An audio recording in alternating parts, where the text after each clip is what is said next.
at the beginning of time with the possibility of taking a kind of general and panoramic view of the whole of human history up to now. And the Almighty said to me, Martin Luther King, which age would you like to live in? I would take my mental flight by Egypt, and I would watch God's children in their magnificent trek from the dark dungeons of Egypt through, or rather across the Red Sea, through the wilderness on toward the Promised Land. And in spite of its magnificence, I wouldn't stop there. I would move on by Greece and take my mind to Mount Olympus.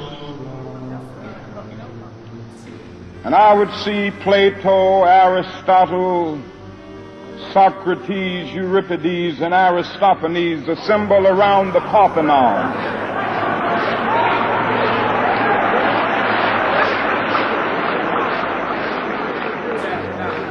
And I would watch them around the Parthenon as they discussed the great and eternal issues of reality, but I wouldn't stop there.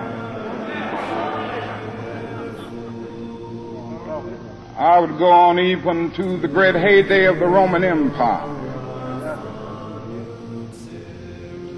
And I would see developments around there through various emperors and leaders. But I wouldn't stop there. I would even come up to the day of the Renaissance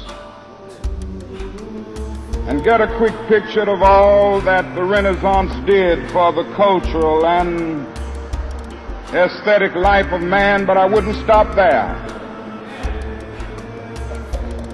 I would even go by the way that the man for whom I'm named had his habitat.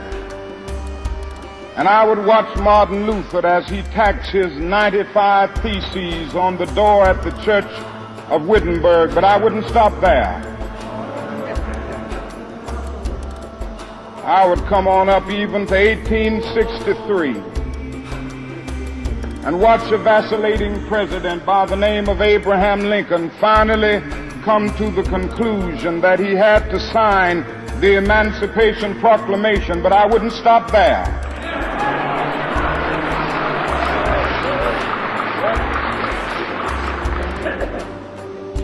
I would even come up to the early 30s and see a man grappling with the problems of the bankruptcy of his nation, and come with an eloquent cry that we have nothing to fear but fear itself, but I wouldn't stop there. Strangely enough, I would turn to the Almighty and say, if you allow me to live just a few years in the second half of the 20th century, I will be happy.